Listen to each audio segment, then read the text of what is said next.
दुर्योधन ने भगवान को 56 भोग परोसा। भगवान ने कहा हम आपके घर नहीं खाएंगे, इसीलिए नहीं खाएंगे क्योंकि तुम अहंकारी हो, और हम कभी अहंकारियों के घर भोजन नहीं करते। भोजन वहां किया जाता है जहां खिलाने वाले के हृदय में भाव हो।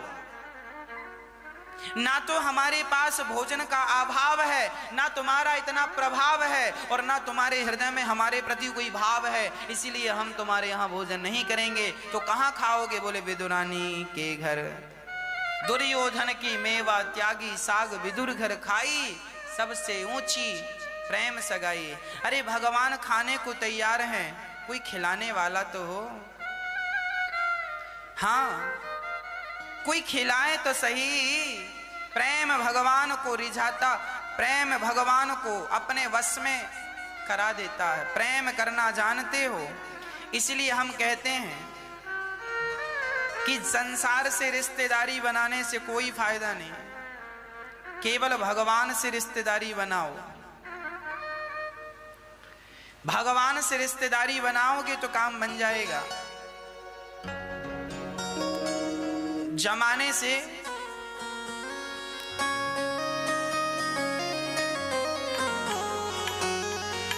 हमें रख लेना मेरे श्याम तेरी दरबारी में, क्या रखा है ऐसी रिश्तेदारी में, क्या रखा है ऐसी रिश्तेदारी में,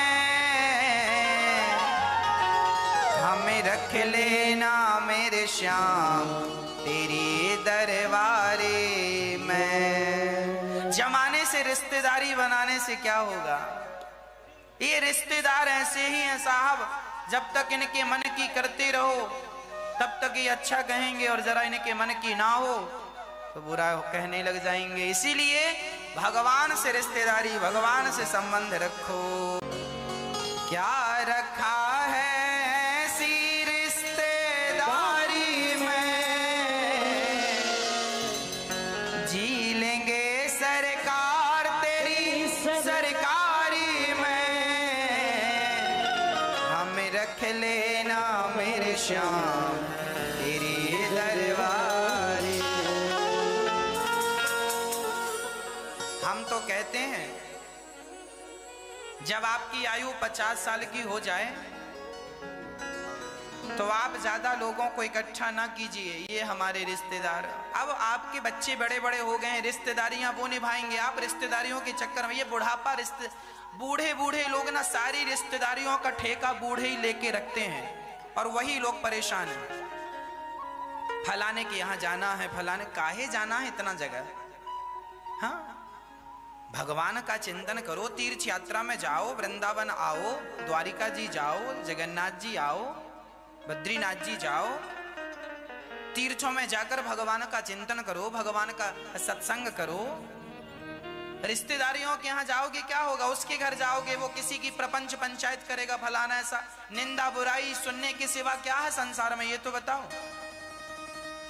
आप किसी के भी संग बैठ जाइए, किसी के भी साथ बैठ जाइए, संसार में किसी ना किसी की पंचायत चल ही रही होगी। काम ही उनका पंचायत करना। जीवन पूरा हो गया पर बुढ़ापे में पंचायत पूरी नहीं होती। इसीलिए इस प्रपंच, इस पंचायत से बचकर अपना बचा हुआ वक्त भगवान के चरणों में समर्पित करना चाहिए। हाँ प्रिय भक्तों, श्री भगवान विदुरानी के यहाँ गए और छिलकों का अपने भोग लगाया। भाव से भगवान ने विदुरानी के छिलके खाए। जब भगवान धराधाम को छोड़कर चले गए, विदुर जी को, विदुरानी को दर्शन देकर भाव से वहां से गए। जब भगवान चले गए तब भगवान ने जाते वक्त अपने भक्त विदुर जी को याद किया। अब विदुर जी महाराज मैत्री जी के पास हरिद्वार गए और हाथ जोड़कर कहा, महाराज भगवान ने जो अंतिम ज्ञान दिया है आपने उसे सुना है, आप मुझे सुनाइए। विदुर जी को उद्धव जी ने बताया कि भगवान हम सबको छोड़ करके चले गए। दुर्भगोवत लोकोयम, हम अभागी हैं, दुर्भाग्य था हमारा कि जो कृष्ण हमारे बीच में आए और हम उन्हें पहचान ना पाए। ऐसा उद्धव जी महाराज कह रहे हैं विदुर जी से। बड़ा रोए हैं उद्धव जी जब कृष्ण गए हैं, विदुर जी भी रोए और मैत्रेय जी से कहा, अच्छा भगवान का भक्त ना भगवान की कथा के बिना रह नहीं सकता, भगवान के बिना नहीं रह सकता। जैसे शराबी शराब के बिना नहीं रह सकता, गंजेड़ी गांजा के बिना नहीं रह सकता, जुआड़ी जुआ के बिना नहीं, उसी प्रकार भक्तों का एक नशा हो जाता है, वो भगवान की कथा और भगवान के बिना रह नहीं सकते। इसीलिए कहता हूँ कथा को अपना नशा बना लो, भगवान के नाम को अपना नशा बना लो, भगवान की भक्ति को अपना नशा बना लो, जीवन में सम्मिलित कर लो इस भक्ति को। तब जीवन में आप, गोस्वामी तुलसीदास जी कहते हैं, राम नाम मणिदीप धरूं जीह देहरी द्वार, तुलसी भीतर बाहिरो जो चाहत उजियार। लोक परलोक दोनों संवारना चाहते हो तो अपने जिह्वा पर राम नाम का दिया रख लो, ताकि यहाँ भी प्रकाश हो और वहां भी प्रकाश हो, यह लोक परलोक दोनों सुखी हो जाए। विदुर जी ने मैत्रेय जी से हाथ जोड़कर कहा, भगवान, विदुर जी ने कहा, सुखाय कर्माणि करोति लोको न तये सुखं वान्यदुपारवं वा विन्देत भूयास्तत एव दुःखम् यदत्र युक्तं भगवान वदेन्नः। सारी दुनिया सुख के लिए कर्म करती है, सारी सृष्टि सुख चाहती है, पर विदुर जी ने पूछा लोगों को दुख क्यों मिलता? तब कहा दुख इसलिए मिलता है क्योंकि संसार का नाम दुखालय है, दुखालयम, संसार को दुखालय कहते हैं। अब आप बताइए कि पुस्तकालय में जाएंगे तो पुस्तक मिलेगी, औषधालय में जाएंगे तो औषधि मिलेगी, भोजनालय में जाएंगे तो भोजन मिलेगा, तो दुखालय में जाने से क्या मिलेगा? दुख। ये संसार दुखालय है, यहाँ जो जो आया है उन्हें दुख उठाना पड़ा। कौन इस दुनिया में एक का नाम बताओ जिसके जीवन में दुख ना आया हो? बताओ। आज तक करोड़ों लोग, आपके पिता के पिता के पिता के पिता, लाखों पीढ़ियां आपकी आकर चली गईं, बताओ आज भी आपके सामने करोड़ों लोग हैं, बताओ दुख का सामना किसे नहीं करना पड़ा? ये बताओ किसे नहीं करना पड़ा? भगवान राम मर्यादा पुरुषोत्तम मनुष्य रूप में आए, भगवान श्री कृष्ण मनुष्य अवतार में आए, तो इन्हें भी तो सांसारिक इन दुखों, ये भले परे हैं सबसे, पर व्यवहार जगत में तो इन्होंने भी, राम ने भी 14 वर्ष का वनवास का ये कष्ट उठाया कि नहीं? कौन ऐसा है जिसे दुख ना मिला हो? तो आपको और हमें दुख नहीं मिलेगा, ये कैसे संभव है? आपको और हमें दुख मिलेगा। आज व्यक्ति दुखी इसीलिए है क्योंकि वो दुख से भाग रहा है। कहां तक भागोगे? कब तक? क्या तुम्हें बुढ़ापा नहीं आएगा? आज यदि मैं जवान हूं तो कल मुझे बूढ़ा भी होना है, और क्या मुझे पता नहीं है कि बुढ़ापा जब आता है तो 1000 बीमारियां लेकर आता है। बुढ़ापे में शरीर जर्जर हो जाता है, हाथ पांव में कमजोरी होती है, शरीर में दर्द होता है, क्या पता नहीं है? बुढ़ापा आएगा, शरीर रोगों का घर बन जाता है, हम सबको पता है। हम इस दुख के संसार में सुख ढूंढ रहे हैं, कैसे मिलेगा? एक बात बताओ, क्या नाले में अब नाले में कोई गंगा जल ढूंढे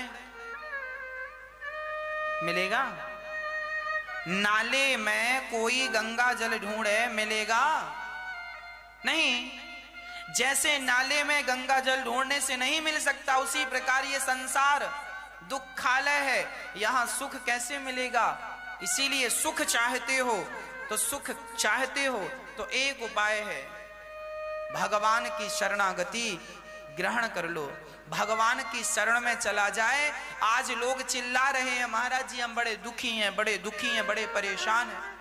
आप इसीलिए दुखी हैं क्योंकि आप अपने आप को भगवान के चरणों में समर्पित नहीं कर रहे हैं। दुर्योधन दुखी इसलिए था क्योंकि उसने भगवान के चरणों में समर्पण नहीं किया, और अर्जुन सुखी इसीलिए हो गए क्योंकि उन्होंने भगवान के चरणों में समर्पण कर दिया।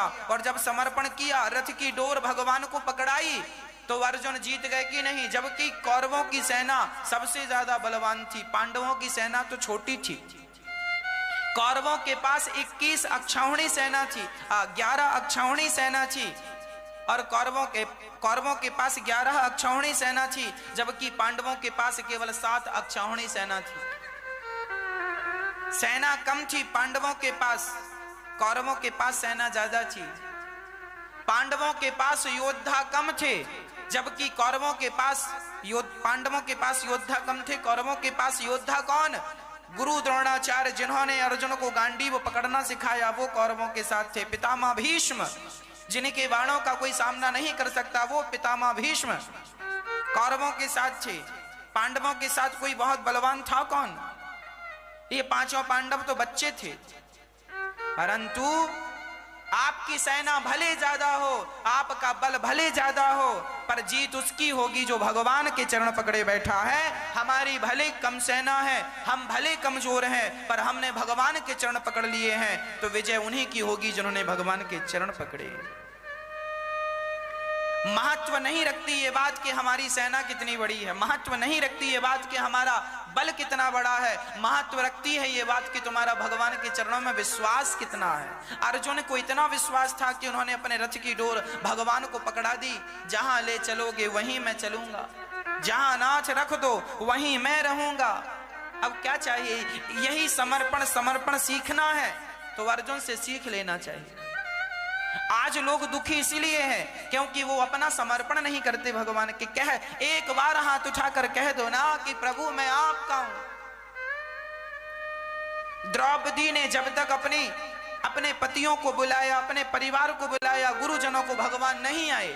द्रौपदी अपनी साड़ी पकड़ लेती है, क्या मैं कम हूं? छत्राणी हूं मैं तो शासन से निपट लूंगी। पर जब उनका भी बल नहीं चला, तब दोनों हाथ खड़े करके बुलाना पड़ा, और जब बुलाई तो भगवान आए। जब तक तुम्हारे पास तुम्हारे रिश्तेदारों का बल है, तब तक भगवान चुपचाप बैठे। अच्छा रिश्तेदारों को बुला रहे हो, बुला लो।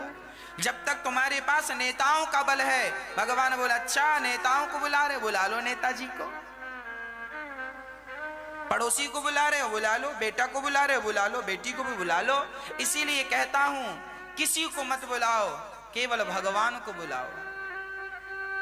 जब उन्हें पुकारोगे तो वह ही किसी ना किसी रूप में आपके पास आकर आपकी सेवा में लग जाएंगे, आपका काम बना देंगे, लाज जाने नहीं देंगे। जैसे द्रौपदी की लाज बचाई, यदि विश्वास द्रौपदी की तरह किसी का हो तो भगवान उसकी भी लाज बचाएंगे, पर विश्वास द्रौपदी की तरह होना चाहिए।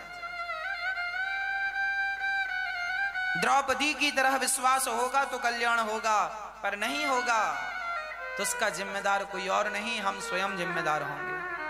हम केवल इतना ही तो कह रहे हैं कि भगवान पर विश्वास कर लो, क्या घट जाएगा, क्या नुकसान हो जाए। इतना नहीं कर पाने से लोग बड़ा परेशान है। पुनरपि जननम पुनरपि मरणम पुनरपि जननी जठरे शयनम भज गोविंदम गोविंदम भज मूढ़ मते। ऐ मूढ़ मते, क्यों नहीं भजन करता, क्यों नहीं भगवान की शरण में आता, क्यों नहीं कहता कि नाथ मैं आपका हूं। बस इतना कह दे, समर्पण कर दे, सारा दुख उसी क्षण चला जाए।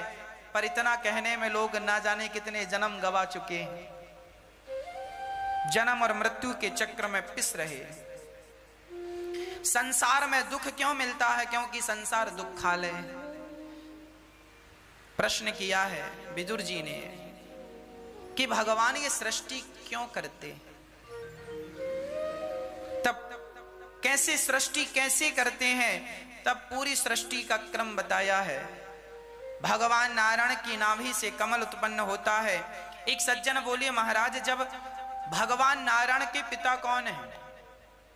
एक सज्जन ने हमसे कहा कि भगवान नारायण के पिता कौन है? हमने कहा भगवान नारायण को कहते हैं अजन्मा।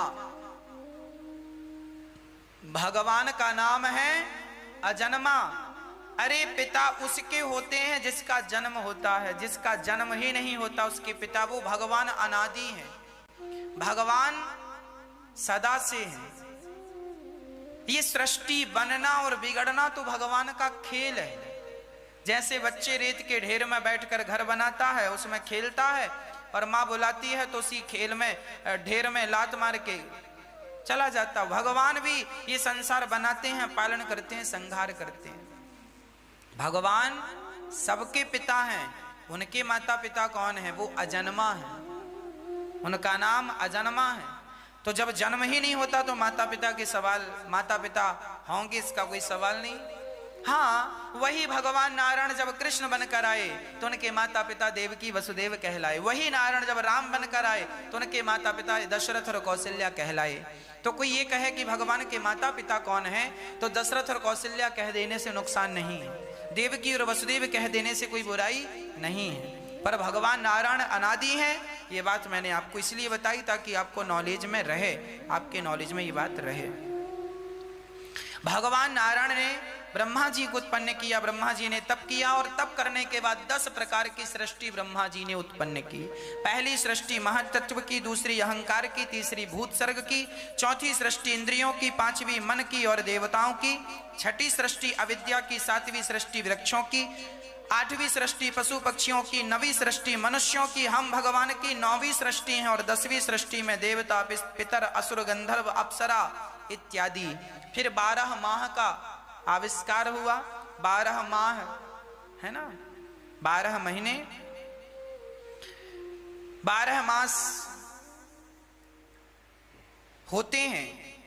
12 मास, मनुष्य की आयु 100 वर्ष की है। चारों युगों के बारे में बताया गया। 4 युग होते हैं, सतयुग, त्रेता युग, द्वापर युग, कलयुग। कलयुग की आयु 4,32,000 वर्ष है, जिसमें कि 5,500 वर्ष कलयुग के बीत गए। द्वापर की आयु कितनी है? द्वापर युग कितना बड़ा है? 8,64,000 वर्ष द्वापर युग की आयु है। और त्रेता युग की आयु है 12,96,000 वर्ष, और सतयुग की आयु है 17,28,000 वर्ष। सतयुग की आयु सबसे ज्यादा है, उससे थोड़ी सी कम त्रेता, कलयुग से दुगनी द्वापर, तिगनी त्रेता, चौगुनी सतयुग की आयु है। ब्रह्मा जी की आयु भी 100 वर्ष की ही है। ब्रह्मा जी का एक दिन इतना बड़ा होता है कि ब्रह्मा जी के एक दिन में चारों युग 1000 बार बीत जाते हैं। सतयुग, त्रेता, द्वापर, कलयुग, सतयुग, त्रेता, द्वापर, कलयुग। 1000 बार बीत जाने के बाद ब्रह्मा जी का कितना दिन होता है? एक दिन इतना बड़ा है ब्रह्मा जी का। ब्रह्मा जी के एक दिन को ही कल्प कहते हैं। ब्रह्मा जी के एक कल्प में 14 मनु होते हैं, 14 मनवंतर हो जाते हैं। अभी वैवस्वत मनवंतर चल रहा है। अभी के जो इंद्र हैं, जैसे प्रधानमंत्री की कुर्सी हर 5 साल में चुनाव होता है, उसी प्रकार हर मनवंतर में इंद्र बदल जाते हैं। अभी वैवस्वत मनवंतर चल रहा है और पुरंदर नाम के राजा इंद्र बन करके अभी वर्तमान में बैठे हैं। आगामी मनवंतर में राजा बलि इंद्र बनाए जाएंगे। वामन भगवान जिन बलि के यहाँ गए 3 पग भूमि मांगने, भगवान ने 3 पग में सब नाप लिया, 2 पग में, तीसरा पग राजा बलि के मस्तक पर रखा। और राजा बलि की इच्छा थी कि मैं इंद्र का राजा बनूं। चूंकि भक्त की इच्छा थी तो भगवान भला उनकी इच्छा अधूरी कैसे करें। राजा बलि अभी वर्तमान में पाताल में हैं, राजा बनकर बैठे हैं। आगामी मनवंतर में वो इंद्र बनेंगे, है ना। 73 चतुर्युग का एक मनवंतर होता है। 73 बार 73 बार जब सतयुग, त्रेता, द्वापर, कलयुग, सतयुग, त्रेता, द्वापर, कलयुग बीत जाएं तब एक मनवंतर होता है। 14 मनवंतर होते हैं, है ना। 14 ब्रह्मा जी के एक दिन में 14 बार इंद्र बदल जाते हैं। ब्रह्मा जी के एक दिन में इंद्र कितने बार बदल जाते हैं? 14 बार। ब्रह्मा जी का एक दिन इतना बड़ा। और जब ब्रह्मा जी की ऐसी आयु 100 वर्ष पूरी हो जाती है तब भगवान नारायण एक पलक झपकाते हैं। ऐसी सृष्टि का वर्णन है। ब्रह्मा जी के द्वारा कुछ पुत्र उत्पन्न हुए। ब्रह्मा जी ने अपने संकल्प मात्र से मरीचि इत्यादि पुत्रों को जन्म दिया। उसके बाद मनु और शत्रुपा का जन्म हुआ, प्राकट्य हुआ। ब्रह्मा जी के शरीर के दाहिने अंग से मनु और वाम भाग से शत्रुपा का जन्म हुआ। पृथ्वी की स्थापना करने के लिए ब्रह्मा जी से 12 भगवान प्रकट हुए। बोलिए 12 भगवान की। 12 भगवान ने हिरण्याक्ष नाम के दैत्य को मारकर और भगवान ने पृथ्वी की स्थापना की और उस पृथ्वी पर मनु शत्रुपा ने आगे सृष्टि शुरू की। मैथुनी सृष्टि मनु जी से चली, इसीलिए हम मनु की संतान होने से हमें मनुष्य कहा जाता है। मनु जी की 3 बेटियां और 2 बेटे हुए। आकुति, देवहूति, प्रसूति, प्रियव्रत, उत्तानपाद नाम के 2 बेटे 3 बेटी। स्त्री सर्वश्रेष्ठ इसलिए है, कोई आपसे पूछे कि पहले स्त्री का जन्म हुआ कि पुरुष का, तो आपको जानकारी के लिए बता दूं, इस धरती पर जब से मैथुनी सृष्टि प्रारंभ हुई तब से पहली सृष्टि स्त्री की हुई है। सबसे पहली स्त्री का नाम क्या? इस धरती पर सबसे पहली स्त्री कौन थी? उनका नाम था आकुति। दूसरी स्त्री देवहूति, तीसरी स्त्री प्रसूति। आकुति, देवहूति, प्रसूति, इनके बाद 2 पुरुषों का जन्म हुआ, प्रियव्रत और उत्तानपाद। स्त्री इसीलिए जन्म से देवी मानी जाती है, इसीलिए स्त्री जन्म से पूज्य होती है। इसीलिए हम सभी को स्त्री का सम्मान करना चाहिए, स्त्री का आदर करना चाहिए। प्रिय भक्तों, श्री आकुति जी का विवाह रुचि प्रजापति से हुआ, जिनके यहाँ यज्ञ भगवान प्रकट हुए, जिनका विवाह दक्षिणा से हुआ। देवहूति का विवाह करदम जी, ये करदम जी ब्रह्मा जी के पुत्र हैं। करदम जी जंगल में तपस्या कर रहे थे, भगवान का चिंतन कर रहे थे। एक दिन भगवान ने कहा कि करदम जी, मनु जी अपनी बेटी को लेकर आएंगे, आप विवाह जरूर कर लीजिएगा। ठीक है, कर लेंगे, आपकी आज्ञा है। तो करदम जी बड़े भाव से भगवत चिंतन कर रहे थे और चिंतन कर ही रहे थे कि मनु जी अपनी बेटी को लेकर आए। करदम जी को प्रणाम किया, करदम जी ने बिठाया, स्वागत किया। मनु जी ने तुरंत अपनी बेटी का विवाह करदम जी से कर दिया और करदम जी को देकर अपनी बेटी मनु जी वहां से चले गए। अब करदम जी अपनी पत्नी से कह रहे हैं, जरा बैठो, हम भगवान का चिंतन कर लें। देखो, गृहस्थ जीवन सबसे अच्छा है, पर गृहस्थी की शुरुआत भोग से ना हो, गृहस्थी की शुरुआत भक्ति से हो। इसलिए हमारे सनातन धर्म में ये परंपरा रही है कि जब किसी लड़के का लड़की का विवाह होता है तो ससुराल में सबसे पहले लड़का लड़की को सत्यनारायण भगवान की कथा सुनवाई जाती है। आज ये परंपराएं लगभग खत्म सी हो रही हैं। ये बात इसलिए होती थी कि बच्चा, नई दुल्हन आई है तो घर में उसके पांव पड़े हैं, तो भगवान के नाम के साथ, भगवान के साथ, भगवान की पूजा के साथ इनका गृहस्थ जीवन प्रारंभ हो। पर आज के जमाने में तो शादी होती है और शादी के तुरंत बाद बच्चे चले जाते हैं यात्रा पे, उनको भगवान से। इसीलिए आज की संतान, क्योंकि आप भगवान से नहीं जुड़ पाए, आपने अपने गृहस्थ जीवन की शुरुआत भगवान के चरणों से नहीं की, इसीलिए गृहस्थ जीवन का परिणाम, सच्ची गृहस्थी का फल क्या है? अरे गृहस्थी का फल है पुत्र।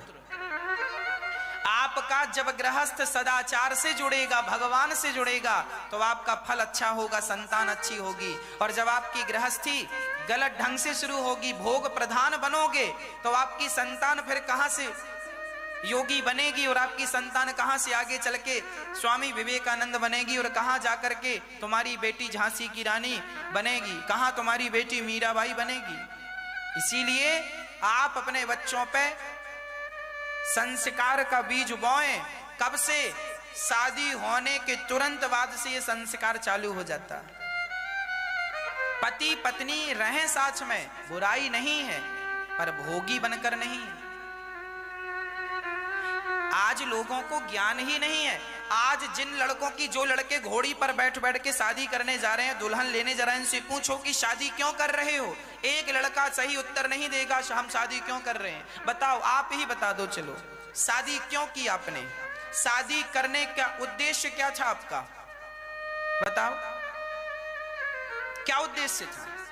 आपने किस उद्देश्य से शादी की? भाई, हर काम के पीछे एक उद्देश्य होता है, एक सिद्धांत होता है। बताइए, आपने शादी की, क्या उद्देश्य था आपका? आप अपनी दुल्हन को लाएंगे, पत्नी को लाएंगे, उसको लाने का उद्देश्य क्या है, कारण क्या है?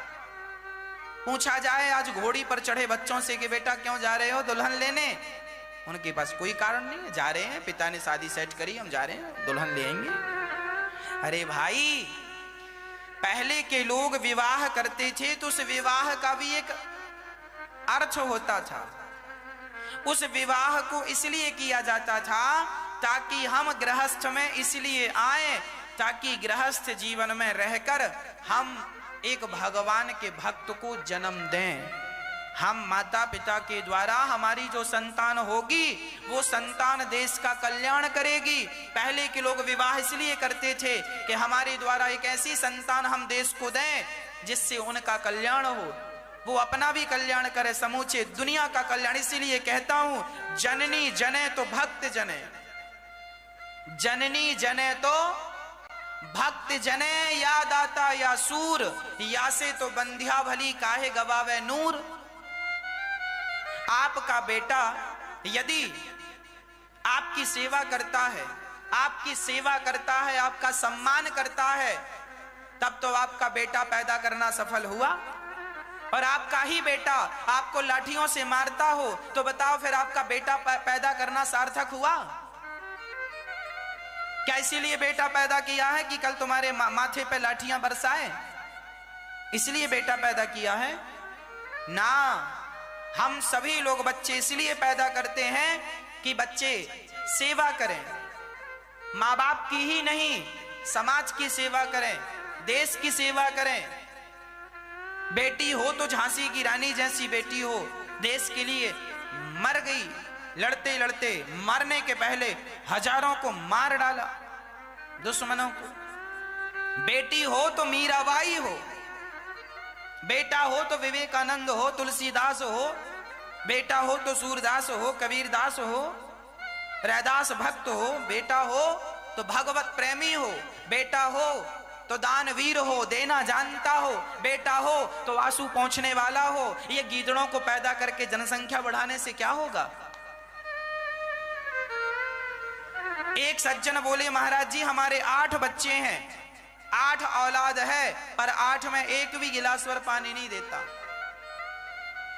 तो ऐसे जनसंख्या बढ़ाने से क्या होगा? जंगल में गीदड़ बहुत होते हैं, पर गीदड़ों से शोभा नहीं होती जंगल की शोभा शेर से होती है। इसीलिए गीदड़ पैदा ना करो, पैदा ही करना है तो एक शेर बहुत है।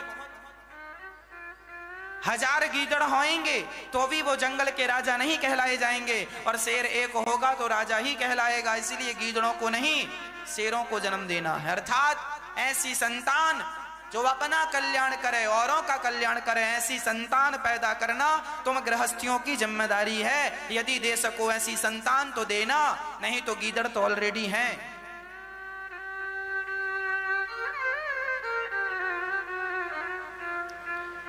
इसलिए गृहस्थ जीवन,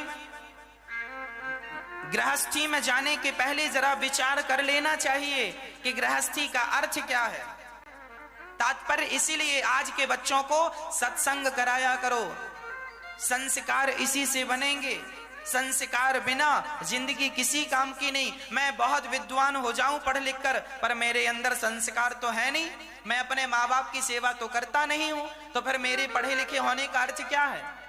मैं अपने पिता से गलत शब्दों का प्रयोग करके बात करता हूं, मैं अपनी माँ से गलत शब्दों का प्रयोग करके बात करूं, तो ये बताइए फिर मेरे पढ़े लिखे होने का अर्थ क्या है? क्या आप इसीलिए पढ़े लिखे हैं कि अपनी माँ को नीचा दिखाएं? क्या आप इसीलिए पढ़े लिखे हैं कि आप अपनी माँ का अपमान करें? इसीलिए आपको माँ ने पढ़ाया है? क्या यही आपकी पढ़ाई है? क्या यही आपकी शिक्षा है?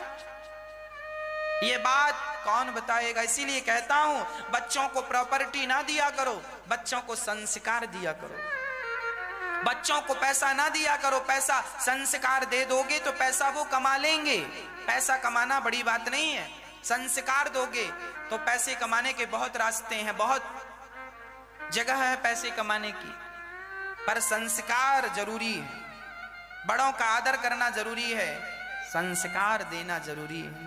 प्रिय भक्तों, करदम और देवहूति समाधि में करदम जी चले गए। जब समाधि खुली तो माता देवहूति ने अपनी सेवा से उन्हें प्रसन्न किया। करदम जी ने कहा, देवी बताओ तुम्हें क्या चाहिए। देवहूति ने कहा, आपसे एक पुत्र की कामना है। करदम जी ने एक विमान की रचना की। एक सरोवर में दोनों स्नान करते हैं। दोनों युवा होके निकले, बुढ़े हो गए थे, पर देखिए तपस्या का प्रभाव कि दोनों जवान हो गए। भगवान सब कर सकते हैं, तपस्या में बड़ी ताकत है। एक कामक विमान की रचना कर डाली। हमारे भारत में सबसे पहला विमान करदम जी ने बनाया था। इसीलिए हमारे ऋषियों को रिसर्च करने के कारण उनका नाम ऋषि पड़ा। विमान का आविष्कार करदम जी ने किया, नाम था कामक विमान। उसके बाद 1880 और 90 के दशक में विमान का हमारे भारत में 1880 और 90 के दशक में सबसे पहला सफल विमान उड़ाया था दलपदे जी ने। महाराष्ट्र के एक साइंटिस्ट थे, संत थे, संत भाव में रहते थे। उन्होंने एक विमान उड़ाया था। उस विमान को देखने दुनिया के लोग आए थे। उन विमानों को देखने में राइट ब्रदर्स भी आए और राइट ब्रदर्स ने पूछा कि दलपदे जी आपने कैसे बनाया, कैसे उड़ाया। बिना व्यक्ति के वो विमान चल रहा था, उसमें चलाने वाला कोई नहीं था, पायलट नहीं था। बिना पायलट को वो विमान उड़ा सबके सामने और उसे जमीन पर उतारा दलपदे जी ने। 1880 और 90 के दशक की बात है। ये बिल्कुल इतिहास की पन्नों में आपको मिल जाएगी। तब राइट ब्रदर्स ने उनकी ड्राइंग कॉपी कर ली और राइट ब्रदर्स ने विमान बनाया और 1902 में विमान का सफल परीक्षण करके उतार दिया, लॉन्च कर दिया। खिताब राइट ब्रदर्स के गले में चला गया कि इन्होंने विमान बनाया, जबकि विमान के सही आविष्कार करने वाले भारत के व्यक्ति दलपदे जी हैं। हमारे भारत के ऋषियों ने रिसर्च की, पर उन्हें पता था कि विमान बनाएंगे तो प्रकृति प्रदूषित हो जाएगी, इसलिए उन्होंने विमान नहीं बनाया। आज साइंस ने इतनी तरक्की तो कर ली है साहब, पर साइंस की तरक्की के कारण आज जीना दुश्वार हो गया है। हवा में जहर है, हवा में जहर घुल गया है। पहले चिड़िया फुदक फुदक के तुम्हारे आंगन में आती थी, अब चिड़ियों का आना बंद हो गया। जब से ये 5G आ गया, 4G आ गया, 2G आ गया। आपको पता है 3G के जो नेटवर्क चलते हैं, इनसे चिड़ियों को कितना नुकसान, चिड़ियां मर जाती हैं। जब भारत में 3G आया था ना, तो हर जगह चिड़ियां मरी हुई नजर आती थी। इनकी किरणों से चिड़ियां मर जाती हैं। क्या ये बात लोग नहीं जानते? क्या आप नहीं जानते? सब जानते हैं। आविष्कार बुरा नहीं है, पर आज विज्ञान जो आविष्कार करता जा रहा है, उस आविष्कार से केवल नुकसान हो रहा है। अब 5G आ रहा है, 5G आएगा, आपको कितनी चिड़ियां तो समाप्त हो चुकी हैं, अब ना जाने और क्या क्या जाने वाला है। नन्ही नन्ही चिड़िया, गौरैया नाम की चिड़िया पहले फुदका करती थी घर घर में, अब वो गौरैया नाम की चिड़िया देखने को नहीं मिलती। बहुत कम जगह पर बची है वो चिड़िया। विज्ञान आविष्कार करता जा रहा है, आविष्कार करने की मनाही नहीं है, पर आविष्कार ऐसे होने चाहिए जिससे प्रकृति का संतुलन ना बिगड़े। ओजोन परत में छेद हो गया तो हमने किया कि तुमने किया? आविष्कार ने किया है। ऐसा आविष्कार मत करो कि जिस आविष्कार के कारण विनाश हो जाए। अरे भाई, कहते हैं कोरोना वायरस चाइना से निकला है, चाइना बना कुछ और रहा था, बन गया कोरोना वायरस। तो आपने आविष्कार करना चाहा तो आविष्कार तो हुआ नहीं, विनाश और हो गया। कितने लोग मर गए। ऐसा आविष्कार किस काम का जो हम सबकी जान ही ले जाए। इसीलिए याद रखना, जब साइंस नहीं था, आज के 100 साल पहले साइंस नहीं था, उस जमाने में भी जिंदगियां होती थी, लोग जीते थे। उस जमाने में लोग बैलगाड़ी से यात्रा करते थे, उस जमाने में भी हम हंसते थे, बोलते थे, उस जमाने में भी घर हुआ करते थे। साइंस तो अभी अभी आया, मोबाइल तो अभी आया। क्या मोबाइल के पहले जिंदगी नहीं थी? लैपटॉप तो अभी आया, कंप्यूटर तो अभी आया। क्या कंप्यूटर के पहले जिंदगी नहीं थी? अरे जिंदगी तो अनादि से। पर आज की जिंदगी अच्छी है, परंतु आज का आविष्कार नुकसान कर रहा है। ऐसे आविष्कार करने, हमारे ऋषि मुनि ऐसे आविष्कार करते थे जिसमें कोई प्रदूषण नहीं था, प्रकृति को नुकसान नहीं था। आज के आविष्कार में किसी ना किसी प्रकार का नुकसान है। हम तो केवल यही कहेंगे कि आविष्कार होने चाहिए, पर ऐसे होने चाहिए जिससे किसी का नुकसान ना हो। हमारे शास्त्रों में भी ढेर सारे आविष्कार की चर्चाएं हैं। करदम जी ने सुंदर सा विमान बनाया और बेटियों को जन्म दिया। 9 बेटियां हुई करदम जी के द्वारा माता देवहूति के गर्भ से। 9 बेटियों का विवाह किया।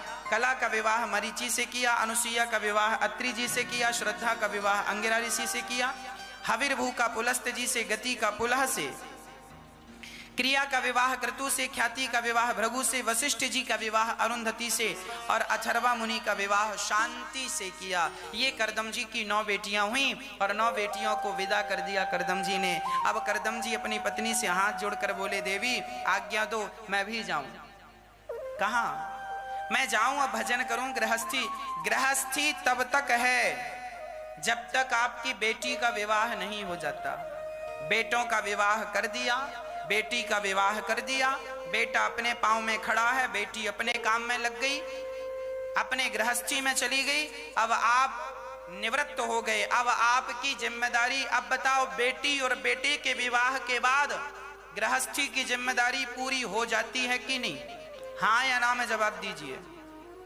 हो जाती है। शादी बेटी और बेटों की होने के बाद जिम्मेदारियां पूरी हो जाती हैं, हो जाती हैं। जिम्मेदारियां पूरी हो गई तो फिर क्यों आप टेंशन ले रहे हैं? पहले तो कहते थे बेटी का विवाह हो जाए फिर भजन करूंगा, हो गया। तो बेटे का विवाह हो जाए फिर भजन करूंगा, हो गया। अब नाती के विवाह का इंतजार है साहब। नाती का विवाह और कर लो। पूरी जिंदगी इच्छाओं की पूर्ति करते करते गुजर गई, परंतु में परिणाम यही निकला कि इच्छाएं तो पूरी हुई ही नहीं। जीवन पूरा हो गया पर इच्छाएं पूरी नहीं हुई। इच्छाओं को पूरी करने के लिए सारी जिंदगी निकाल दी। इसीलिए कहता हूं कि अभी भी कुछ नहीं बिगड़ा। आप गृहस्थी में रहकर भगवान का चिंतन करते रहें। पत्नी और पुत्र के बीच में रहकर बच्चों के चक्कर में ज्यादा नहीं पड़ना चाहिए। बच्चे बड़े हो गए, समझदार हो गए, कमा खा रहे हैं, अब क्यों आप पीछे पीछे घूम रहे हो? बच्चों से मन को हटाओ, बच्चों से मन को हटाओ और मन केवल भगवान में लगाओ। भगवान कपिल भगवान का जन्म हुआ जब मां देवहूति ने कहा कि हमें एक पुत्र की कामना है। कपिल देव भगवान का जन्म होते ही भगवान करदम जी चले गए और कपिल भगवान का प्राकट्य हुआ। बोलिए कपिल देव भगवान की। एक दिन माता देवहूति अपने पुत्र कपिल देव जी के पास हाथ जोड़कर बैठी और आपने एक प्रश्न कर दिया। निर्विणा नितरां भूमन् सदिन्द्रिय तर्षणात् येन संभाव्यमानेन प्रपन्नान्धं तमः प्रभु तम त्वागताहं शरणं शरण्यं। माता देवहूति ने कहा, हे प्रभु, मैं अपने मन से बड़ी ऊब गई हूं, क्या करूं?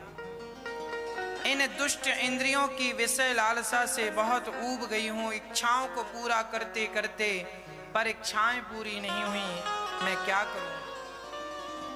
कपिल भगवान ने कहा, मां, हमें जिंदगी मन के मुताबिक नहीं जीनी चाहिए। एक होती है जरूरत और एक होती है इच्छा। जरूरतें तो सबकी पूरी हो जाती हैं भैया, पर इच्छाएं तो बड़े बड़े राजा महाराजाओं की पूरी इसीलिए जिंदगी जरूरत की पूर्ति के लिए हो, इच्छाओं की पूर्ति के लिए नहीं। यदि आप इच्छाओं को पूरी करने में लगेंगे तो करोड़ों जन्म ले लेंगे, आपकी इच्छाएं पूरी नहीं होंगी। हाँ, जरूरतें तो साहब रिक्शे वाले की भी पूरी हो जाती है। तो हमारी जरूरत क्या है? रोटी, कपड़ा, मकान, शिक्षा, यही तो हमारी जरूरत है। रोटी हमारी जरूरत है। भगवान आपको इतना तो दे कि आपको भरपेट भोजन मिले। मैं भगवान से यही प्रार्थना करता हूं कि मेरे भारत में बेरोजगारी ना रहे, मेरे भारत में गरीबी ना रहे, सबके पास विधाता इतना तो हो कि वो बड़े आनंद से अपना भोजन प्रसादी करें।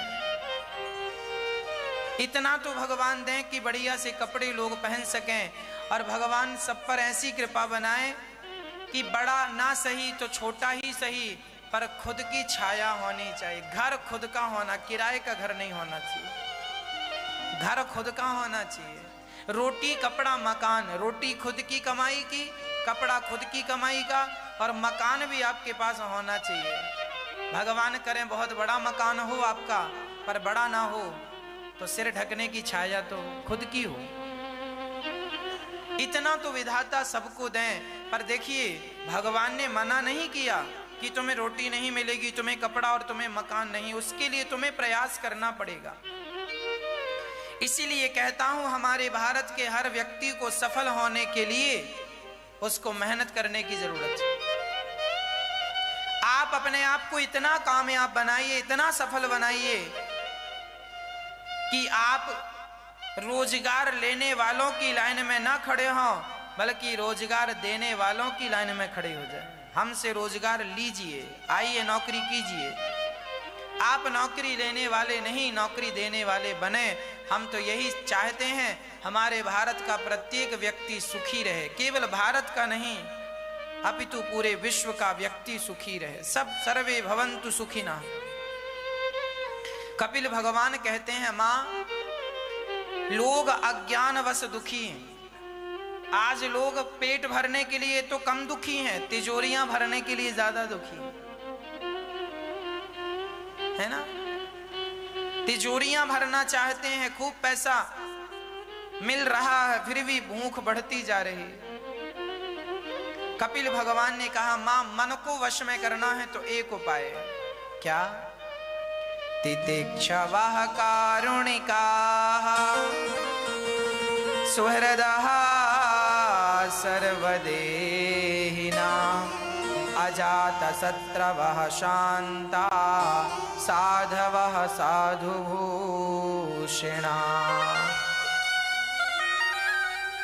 हमें सहनशील होना चाहिए। तितिक्षवः, हम अधिक से अधिक सुख चाहते हो तो सहन करना पड़ेगा। आज लोगों को सहनशीलता ही तो नहीं है, सहन नहीं कर पाते। आपके अंदर सहनशीलता होनी आवश्यक है। सहनशील बनो, जितना सहोगे। भगवान श्री कृष्ण ने शिशुपाल की 100 गालियां सुनी कि नहीं, सही कि नहीं? हमें भी सहन करना होगा। आप और हम सहते रहें, सहते रहें, हर हाल में सहते हुए प्रसन्न रहें, तब जाकर के गति है। हृदय में करुणा हो, हमारा कोई दुश्मन ना हो हमारी ओर से, मन बिल्कुल शांत, शांति की ओर चलें, सबके प्रति भगवत भाव हो, यही साधुओं के लक्षण है। माँ, ऐसे संतों की संगति करोगी तो आपको निश्चित ही मन आपका वश में होगा। अच्छा, मन को वश में करना हो तो आप बहुत सारी जो इच्छाएं हैं उनका त्याग कर दीजिए। व्यक्ति पहले तो इच्छाएं करता है।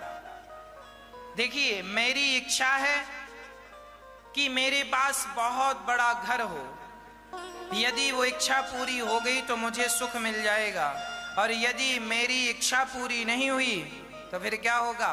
मन उदास हो जाएगा, दुखी हो जाएगा। आपने इच्छाएं की, इसलिए आपके भीतर दुख प्रवेश कर गया। इच्छाएं ना होती तो दुख की कोई गुंजाइश नहीं। इसीलिए कहता हूं, व्यक्ति की जो अनंत इच्छाएं हैं, पिंगला कहती हैं आशा ही परमम दुखम नैरास्यम परमम सुखम। हमारी इच्छाएं, हमारी अपेक्षाएं हमें दुख देती हैं। हम अपने बेटे से चाहते हैं कि वो हमें सुख दे। आप अपने बेटे से सुख की जो कामना कर रहे हैं यही दुख है। आप अपनी बेटी से जो सुख की कामना कर रहे हैं यही दुख है।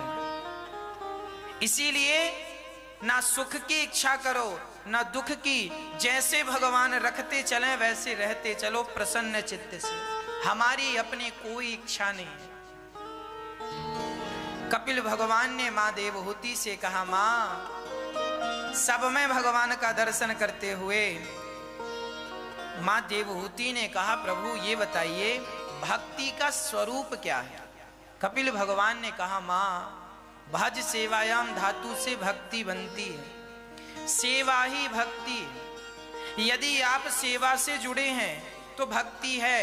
आप लोग जो कौरी गोपाल वृद्धाश्रम में माओ की सेवा, अन्न क्षेत्र में अन्न की सेवा जो आप कर रहे हैं, और आपके सहयोग से जो लोग सेवा को प्राप्त कर रहे हैं, आपके द्वारा किसी का पेट भरा जा रहा है, किसी माँ के आंसू पहुंचे जा रहे हैं, यही सबसे बड़ी भक्ति है। केवल भगवान का नाम, केवल एक स्थान पर बैठकर नाम जपना, यह भी भक्ति है। पर आप नाम ना जप पाए, तपस्या ना कर पाए, तो आप किसी का भला कर दीजिए, ये भी एक भक्ति है। परहित सरिस धर्म नहीं भाई, पर पीड़ा सम नहीं अधमाई। किसी का कष्ट दूर कर देना सबसे बड़ा पुण्य है। यही मां भक्ति है। भक्ति का स्वरूप क्या है? सेवा।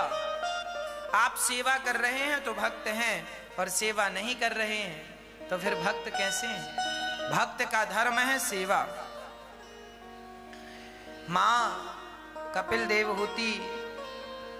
देवहूति ने कपिल भगवान से कहा, तो ये बताओ बेटा योग क्या है? तब भगवान ने अष्टांग योग का वर्णन किया। यम नियम आसन प्राणायाम प्रत्याहार ध्यान धारणा समाधि। हमें इन नियमों का पालन करना चाहिए। यम नियम।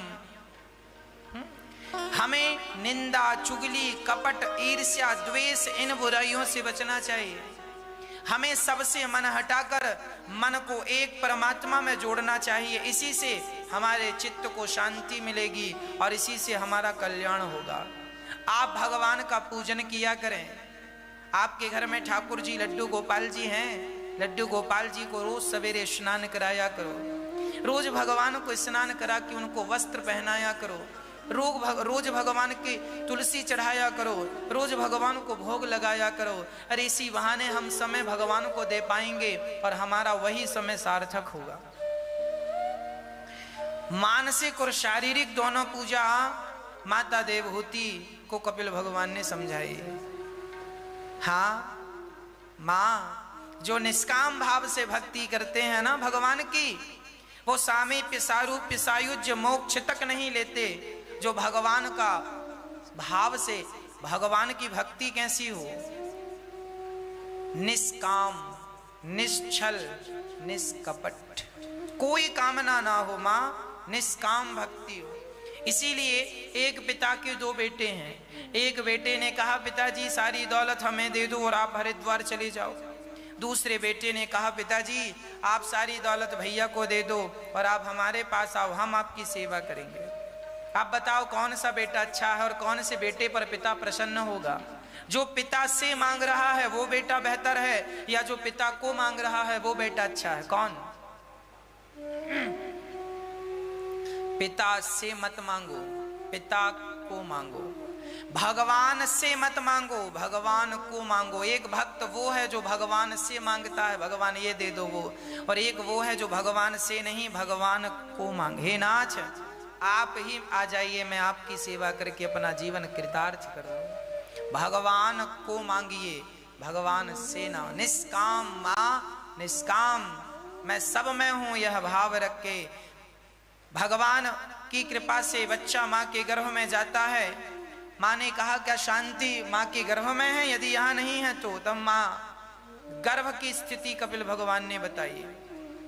ये साइंटिफिक है। कपिल भगवान ने अपनी माँ को जो बताया कि पिता के द्वारा जब माँ गर्भवती होती है तो पहले 1 माह में बच्चे का सिर तैयार होता है, दूसरा माह लगते ही हाथ पांव बन जाते हैं, अंगों का विभाग हो जाता है, तीसरा माह लगते ही नख रोम अस्थि चर्म स्त्री पुरुष के चिन्ह उत्पन्न हो जाते हैं। ये बात हमारे शास्त्रों में हजारों साल पहले लिख दी गई है कि बच्चा माँ के गर्भ में किस प्रकार से तैयार होता है, और डॉक्टर ने केवल 10 साल पहले इस रिसर्च को सफल पाया है। 10 साल पहले 2000 आज 21 चल रहा है, 2011 2012 में डॉक्टरों की तरफ से ये रिसर्च आई कि किस प्रकार बच्चा माँ के गर्भ में 1 दिन से लेकर 9 महीने तक का पूरा हिसाब डॉक्टर ने दिया। ये बात डॉक्टरों को अभी पता चली कि 1 माह में बच्चे का सिर बनता है, 2 माह में बच्चे के हाथ पांव बनते हैं, तीसरे माह में बच्चे का लिंग परीक्षण होता है, लड़का है कि लड़की। ये कब पता चलता है? जब गर्भ 3 महीने का हो जाता है। डॉक्टरों को ये बात अभी पता चली है। कुछ वर्ष पहले हमारे ग्रंथों ने हजारों साल पहले बता दिया था कि तीसरे महीने ही बच्चे के शरीर में लिंग निर्माण होता है, स्त्री पुरुष के चिन्ह उत्पन्न होते हैं। अर्थात देखिए कितनी बढ़िया साइंटिफिक हैं हमारे ग्रंथ। जहाँ डॉक्टरों ने जो आज किया है वो हजारों साल पहले हमारे ऋषि मुनियों ने हमारे बीच में रख दिया कि बेटा ये रहा तुम्हारे लिए ज्ञान। 9 माह होते ही बच्चा माँ के गर्भ से बाहर आता है, माँ के गर्भ में बड़ी स्तुति करता है, हे नाथ मैं बड़ा अधम हूँ, भगवान मुझे जो इस प्रकार की गति दिखाई दे रही है मुझे बाहर निकालिए। भगवान बोले मैंने कितनी बार तुझे बाहर किया, तू फिर अंदर आ जाता है। अब अच्छे कर्म करूंगा ऐसी प्रार्थना व्यक्ति करता है, तब भगवान उसे बाहर करते हैं। हम जब बाहर आए माँ के गर्भ से तो हम आते ही सब कुछ भूल गए, हमें कुछ भी याद नहीं रहा। क्या बताएं, हमें कुछ भी याद नहीं रहा। इसीलिए कहता हूं कि भगवान हमें इस प्रकार से रखें कि हम सब कुछ याद करें और सदा भगवान का धन्यवाद दें। कपिल भगवान ने माँ देवहूति को उपदेश दिया, माँ सिद्धा नाम की नदी बनकर बह गई। कपिल देव जी ने आचमन किया, गंगा सागर चले गए। माँ देवहूति उस प्रेम में, देखिए उस ज्ञान से माँ के अंदर इतना प्रेम उमड़ा कि शरीर पानी बनकर पिघल गया। कहते हैं जब भगवान की कथाएं हम सुनते हैं ना तो आंखों से झरझर आंसू निकलते हैं। ये प्रेम है, और वही प्रेम माँ देवहूति के शरीर को पिघला दिया, पानी बन गई। धन्य है वो। देखिए कथा हमें जल की तरह निर्मल कर देता, कथा हमारे चित्त को निर्मल कर देती है, यही पानी का संकेत है। आपके अंदर जितनी भी गंदगी है वो तब साफ होगी जब आप नित्य भगवत कथाओं का आश्रय लेंगे। कपिल भगवान गंगा सागर चले गए। बोलिए कपिल देव भगवान की जय। प्रिय भक्तों, आप अपने मोबाइल पर आगे की कथा जो ध्रुव चरित्र होगा, माता सती चरित्र होगा, वो यदि टीवी से प्रसंग कट जाए, चूंकि 6 बजे कथा पूरी हो जाती है टीवी पर, तो आप आगे की कथा ध्रुव चरित्र इत्यादि और आरती अपने मोबाइल पर आप अनिरुद्धाचार्य जी डालिए यूट्यूब पर, आगे की कथा यूट्यूब पर सुन लीजिए, है ना। यूट्यूब पर जुड़ने का यही फायदा है कि कई बार टीवी से कथा कट गई तो आप आगे की कथा यूट्यूब से सुन लेंगे। और रात को ठीक 8 बजे हम यूट्यूब पर आपके प्रश्नों का उत्तर लेकर आएंगे। आप अपने मोबाइल पर अनिरुद्धाचार्य जी डालें, चैनल को सब्सक्राइब करें, शेयर करें, और आज ठीक रात्रि के 8 बजे हम आपके प्रश्नों का उत्तर लेकर के आपके बीच आएंगे। आप प्रश्नोत्तरी की श्रृंखला को भी रात 8 बजे देखना ना भूलें। आप जरूर यूट्यूब पर कथाओं को सुने। मनु जी महाराज की एक बेटी की चर्चा पूरी हुई, 2 बेटियों की आकुति और देवहूति। अब प्रसूति की चर्चा सुनिए। प्रसूति का विवाह दक्ष प्रजापति से हुआ। दक्ष की सबसे छोटी बेटी भगवान शंकर को विवाही गई माता सती। सती एक बार भगवान राम की परीक्षा लेने चली गई। एक बार त्रेता युग माही शंभु गए कुंभज ऋषि पाही। एक बार शंकर जी अपनी पत्नी को कथा सुनवाने ले गए। तो माता सती ने कथा तो सुनी नहीं, संदेह और उत्पन्न कर लिया। और गीता में लिखा है संशयात्मा विनश्यति, भगवान संदेह का नहीं श्रद्धा का विषय। सती भगवान राम की परीक्षा लेने गई तो शंकर जी ने सती का त्याग कर दिया। वही सती दक्ष प्रजापति के यज्ञ में एक बार दक्ष ने सभा रखी, वहां शंकर जी गए और भरी सभा में शंकर जी का अपमान दक्ष ने कर दिया। शंकर जी खड़े नहीं हुए, इसीलिए कि ये हमारे ससुर हैं, मानसिक प्रणाम कर लिया। दक्ष को बुरा लग गया, अहंकारी व्यक्ति को बुरा जल्दी लगता, और दक्ष बिगड़ गया। मेरा अपमान करने वाला, इसे बोलने का उठने बैठने का ज्ञान नहीं है, अपमान करते रहे और शंकर जी को खूब गालियां दी, ये ऐसा ये वैसा। शंकर जी मुस्कुराते हुए सारी गालियां सहन करते रहे। तब श्राप दे दिया, तुम्हें यज्ञ में भाग नहीं मिलेगा। तब नंदी ने श्राप दे दिया, जब से आया बकरी की तरह मैं कर रहा, जा तेरा सर बकरी का हो जाए। और भृगु जी ने नंदी को श्राप दिया, नंदी ने भृगु जी को, शंकर जी उठकर चले गए। ये तो श्राप समारोह बन गया। शंकर जी गए, दक्ष ने कनखल में यज्ञ रखा, सबको बुलाया पर शिव जी को नहीं बुलाया। और माता सती उस यज्ञ में शंकर जी के रोकने पर भी जब गई, जाकर देखा शिव का अपमान, शंकर जी का अपमान देखकर माता सती को रहा नहीं गया। योग अग्नि में जलकर माता सती भस्म हो गई। शंकर जी माता सती के जलते हुए शरीर को लेकर दौड़े, जहां जहां माता सती का अंग गिरा वह एक एक शक्ति पीठ बनती गई। आज भारत में 51 शक्ति पीठ हैं। एक शक्ति पीठ बंटवारे में पाकिस्तान रह गई, 52 शक्ति पीठ हैं, जिसमें 51 आज भारत में उपस्थित हैं। एक पाकिस्तान बंटवारे के टाइम चली गई। प्रिय भक्तों, भगवान वह सती माता पार्वती बनकर, हिमालय की बेटी बनकर प्रकट हुई और भगवान शिव से उनका विवाह संपन्न हुआ। बोलिए शंकर भगवान की जय। मनु जी महाराज के 3 बेटियों की चर्चा पूरी हुई। अब उत्तानपाद की चर्चा। जाये उत्तानपादस्य सुनीति सुरुचिस्तयोः, सुरुचि प्रियसी पत्नी और नेतरा यत्सुतो ध्रुवः। सुनीति और सुरुचि नाम की 2 स्त्रियां थीं उत्तानपाद की। उत्तानपाद की पत्नी सुनीति और सुरुचि। सुनीति के पुत्र हुए हैं ध्रुव और सुरुचि के पुत्र हुए हैं उत्तम। सुनीति और सुरुचि दोनों संग रहती हैं, पर ध्रुव जी को बड़ा संस्कार दिया सुनीति ने। मां संस्कारी होगी तो बच्चे को संस्कार मिलेगा, और मां संस्कारी नहीं तो बच्चे को कौन संस्कार देगा। सुनीति ने अपने ध्रुव को बहुत संस्कार दिया। और सुरुचि राजगद्दी में बैठने में मस्त रहा करती थी। ज्यादा धन आ जाए ना लोगों के पास तो धन भी हमें संस्कार से गिरा देता है, संस्कारहीन सुरा और सुंदरी की तरफ भेज देता है। ध्रुव जी एक दिन अपने पिता की गोद में बैठने गए। मां सौतेली सुरुचि मां खड़ी और उसने हाथ पकड़कर नीचे गिरा दिया। पुत्र, तुम इस गोद में बैठने के अधिकारी नहीं हो। तपसा आराध्य पुरुषम तस्यैवानुग्रहेण मे गर्भे त्वं साधयात्मानं यदीच्छसि नृपासनम्। श्री ध्रुव जी महाराज को माँ ने सौतेली माँ ने कहा, जाओ तप करो, तप करने के प्रभाव से तुझे भगवत दर्शन होगा। तू जा, इस गोद में बैठना चाहता है तो तपस्या कर, मेरे गर्भ से जन्म ले। ध्रुव जी की माँ सुनीति समझा रही है। ध्रुव जी ने कहा, माँ क्या मैं अभागी हूं या आप अभागिन हैं? माँ ने कहा, बेटा मैं अभागिन हूं। ध्रुव जी ने कहा, माँ आपको अभागिन कहा है मेरी सौतेली माँ ने, मुझे बिल्कुल अच्छा नहीं लगा। माँ ने समझाया, बेटा तू बुरा ना सोच, मैं अभागिन हूं, भाग्यवान होती तो तुझे तेरे पिता की गोद में ना बैठा देती।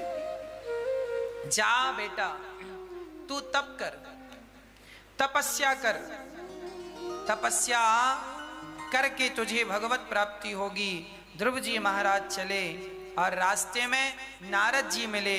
ओम नमो भगवते वासुदेवाय का मंत्र दिया और इस मंत्र को नारद जी ने जब दिया और ध्रुव जी ने इसका जाप किया, पहले नारद जी ने डराया, तेरी उम्र छोटी है, अभी भजन करने की छोड़ी है।